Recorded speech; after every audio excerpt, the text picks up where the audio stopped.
Imagine a garden folded from paper. Ribbons of mulberry paper twist into trailing vines, their edges kissed by watercolor gradients, soft aquamarine fading into powdery lavender. Every breeze stirs the garden into sound, soft crackling whispers of paper flowers brushing against one another, layered with the distant tinkling of glass wind chimes shaped like crescent moons. Above, the air smells of freshly brewed white tea mingled with the faint spice of saffron. A raffia fountain spills endless loops of golden thread that shimmer like sunbeam confetti. Imagine a meadow woven entirely from yarns. Woolen clouds dyed in pastels drift overhead, casting shifting shadows onto the grass-stitched flooring below, a patchwork of greens and creams arranged like an abstract quilt. From somewhere near a lattice arbor strung with sparkling geodes, a lullaby wafts, celesta notes dripping one by one like dew. Against this melody, mischievous goslings crafted from felt waddle between carpeted pathways, peeping in disapproval at the bright candy-striped scarecrows waving from their perches. Fashion opinions are for later. One scowls, fluffing its velveteen ruff. Imagine an orchard suspended in motion, trees with pearly bark and leaves made of delicate glass. Each glimmers faintly in a light source one can't quite pinpoint, casting subtle rainbows that paint the air itself. Fruits dangle, impossibly perfect, golden apples with sugared frost, crimson plums wrapped in a film of glittery dew. When the wind comes, the trees don't sway so much as hum, the vibrations sparking harp-like chords as blown petals of lavender settle across the soft moss floor. A wandering alien bird, its feathers streaked with neon green, picks a fruit with an air of detached royalty, then promptly lets it slip through spindly claws. Drop it on purpose, murmurs a snarky tassel doll tucked amongst the roots. Very avant-garde, darling. Imagine a gazebo on the edge of a foggy ravine, its frame a swirling dance of vines and branches, their edges glinting faint gold like captured sunlight frozen mid-laughter. Strings of wildflowers hang in lazy garlands, their petals fluttering faintly despite the absence of wind. Lace curtains ripple inward from nowhere, occasionally lifting to reveal views that don't exist, a mountaintop wrapped in stars, a shattered prism sky, a calm sea frothing in indigo. From a makeshift wooden table, parchment pages sprout like plants, their ink sketching soft geometric patterns as a harpsichord hums thoughtfully. Beside it, a moss-covered bench reclining as if deep in repose hosts a single mannequin who adjusts its tulle overlay. Certainly not crooked, it murmurs to itself, voice soft as spun silk. Imagine a towering trellis garden with labyrinthine passageways, the paths formed of cobblestones embedded with moonstones rather than mortal rock. Each turn offers a new stage-like tableau, statues of fussy topiary stags sipping unseen ambrosia, a carousel frozen mid-spin, where porcelain pandas nod approvingly, hedges shaped like princess-gowned mannequins who appear perpetually mid-curtsy. Roses of luminous hues climb brazenly over fences, silver lace roses brushed with periwinkle light, heliotrope thistles beckoning. A breeze stirs, sweetened, strange, tinged with basil and thyme, and faint laughter cascades, though its source remains evasive.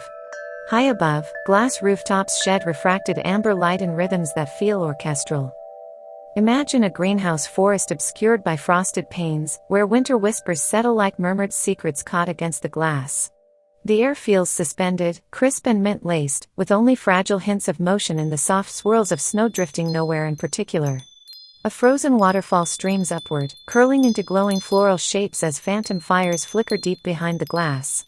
Wooden barrels filled with elderflower tea catch the light, their soft steam curling like playful ghosts between the leaves of skeletal birch trees scattered amidst the icy quiet. The trees blink, a topiary fox carved sharp as shadow emerges from its pose, sniffing the concentrated silence with what can only be smug amusement.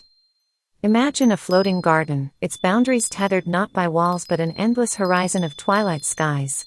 The floor beneath your feet is made of swirling puddles of liquid starlight that somehow feel sturdy, though they ripple as though breathing softly.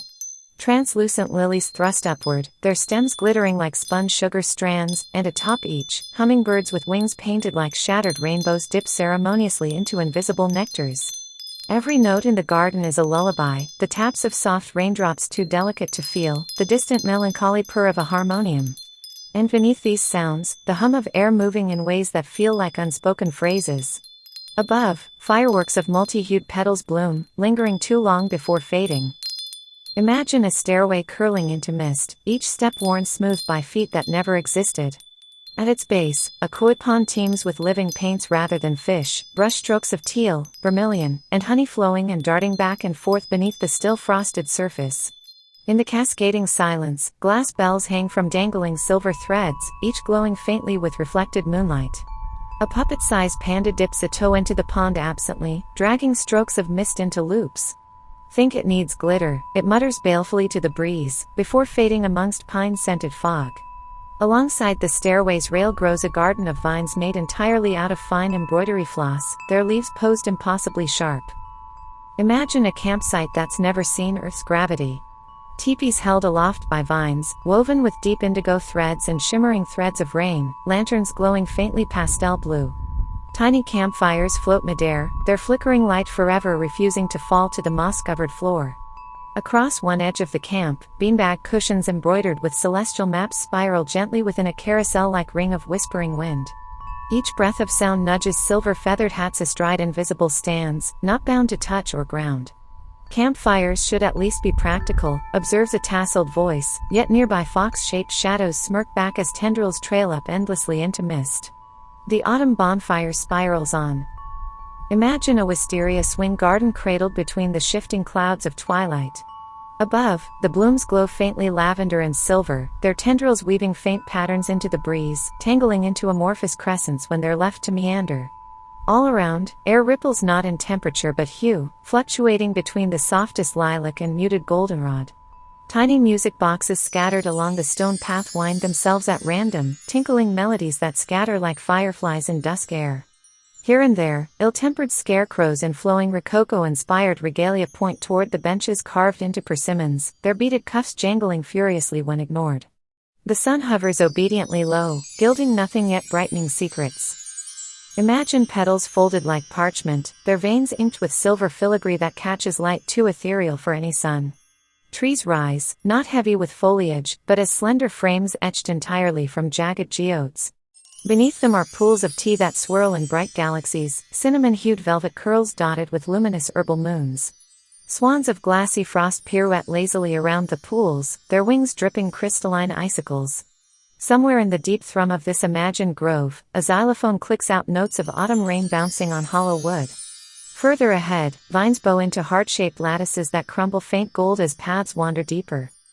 Imagine a cascading arbor of ivy, its leaves shimmering with holographic patterns as though each one had stolen a fragment of a rainbow.